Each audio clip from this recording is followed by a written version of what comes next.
জয়পুরহাটের পাঁচবিবিতে 4 বছরের শিশুকে ধর্ষণের চেষ্টার অভিযোগে এলাকায় তীব্র উত্তেজনা। 3 মার্চ দুপুরে খেলার সময় শিশুটিকে ফুসলিয়ে গোয়াল ঘরে নিয়ে যায় প্রতিবেশী আব্দুল গফুর। শিশুর চিৎকারে পরিবারের লোকজন ছুটে এলে পালিয়ে যায় 50 বছর বয়সী ওই অভিযুক্ত। এই ঘটনায় পাঁচবিবি থানায় নারী ও শিশু নির্যাতন দমন আইনে মামলা করেছে শিশুটির বাবা। সংবাদ পেয়ে আমি দ্রুত গাড়ি নিয়ে ফোর্স নিয়ে ঘটনাস্থলে উপস্থিত হই। এই ভিকটিম লামিয়া জান্নাত, বয়স 4 বছর।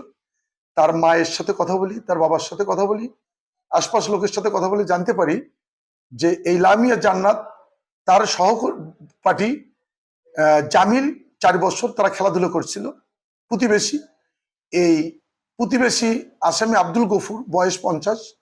তিনি, এই লোকটা দুশ্চরিত্রহীন, পূর্বেও তার এরকম ঘটনার রেকর্ড আছে।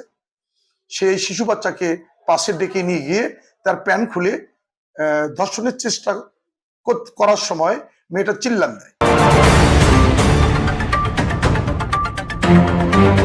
তখন ওর মা এবং প্রতিবেশীরা ওই সময়ে ঘটনাস্থলে দৌড়ে আসলেই আসামি মেয়েকে ছেড়ে দিয়ে পালায়ে যায়।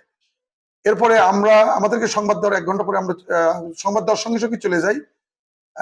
আমরা থানায় ডেকে নিয়ে এসে এজাহার দায়ের করেছি, মামলা নিয়েছি এবং আসামি গ্রেপ্তারের চেষ্টা অব্যাহত আছে। আমরা খুব শীঘ্রই আসামি গ্রেপ্তার করে আইনগত ব্যবস্থা গ্রহণ করতে পারবো ইনশাল্লাহ। ভুক্তভোগী শিশুকে উদ্ধার করে পরীক্ষার জন্য পাঠানো হয়েছে হাসপাতালে। পুলিশ জানিয়েছে, অভিযুক্ত গফুরকে ধরতে অভিযান চলছে। দ্রুতই তাকে আইনের আওতায় আনা হবে। ডালিয়া পারভিন, এন্টার টিভি।